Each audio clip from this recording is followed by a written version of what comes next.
Hey guys, Zach here, and today I just want to give you guys a little update video on some of the tanks that I've done previously. This is the first tank that I want to talk to you guys about. It is one that I started up relatively recently. It's only a couple of weeks old, and as you can see, it is very cloudy, and this to me is of no concern. The reason why this cloudiness isn't too concerning to me is because I know that in new scapes and scapes that get redone, sometimes you can have bacterial blooms like this in front of you, and it's best to just leave it alone and let it run its course. Once the bacteria runs its course, it will balance out and the tank should clear up almost overnight, but that can take a couple of days. So in the meantime, you just have to wait and let your tank be a little bit cloudy. One warning that I will give you guys is that if you don't like the cloudy appearance and you decide to do a water change, do be warned, the cloudiness will just come back and you'll basically have to start all over again, so it's best to just leave it and let it run. The next tank I want to talk to you guys about is this Ecosystem mountain tank that I made a couple months back. As you can see, it is doing very well. It is thriving, it's crystal clear, and I have actually done 0 water changes on it so far. Currently in this tank, I just have a couple of these red Riley shrimp, and they are doing quite phenomenally. They are starting to breed, which is always great to see, and as you can see, there's small amounts of algae being built up on the rock over time, but the shrimp are taking care of that, so there's really no maintenance that needs done on this tank. The third tank that I want to give you guys a quick little update on is this Ecosystem bowl tank that I made a couple of months back.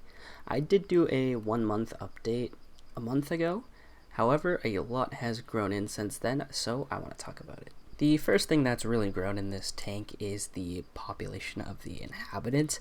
The snails especially have just taken off like crazy. There is just so much to eat in this tank, as you can see with some of that algae, that they have an unrestricted buffet and they take great advantage of that, and they've just been breeding like crazy in this tank. There are babies all over the place, which I'm super happy about because I take them out and add them to other tanks so they can thrive even more. I also have a bunch of shrimp in this bowl as well. It is pretty tricky to actually film them as there are so many nooks and crannies all over the place for them to hide in, but I do know the population is doing quite well. I have seen babies from time to time, and I've also seen a couple of molts, which is always a good sign. Even though the shrimp and snails are doing very good in this tank, the plants are definitely doing the best.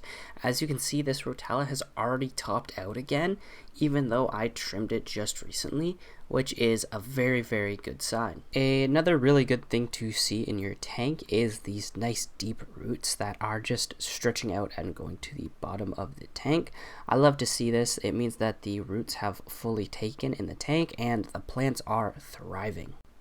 One of the things that I'm very happy about with this tank is actually the lack of algae that I have been seeing in this tank. There is a small amount down in that bottom right corner of the tank under the hydrocotyl. However, that is such an acceptable level for how much light this tank actually gets. Behind it is a window, and I do run it with the lights on actually. It's a very highlighting tank, so I was expecting to get far more algae in this tank. However, with the increase in shrimp population and increase in snail population, I do believe they are the reason why I'm not getting more algae in this tank, which is very awesome to see. That is everything for this video. Thank you guys so much for watching this quick little update. If you have enjoyed, please consider subscribing, and I'll see you guys next time. Peace.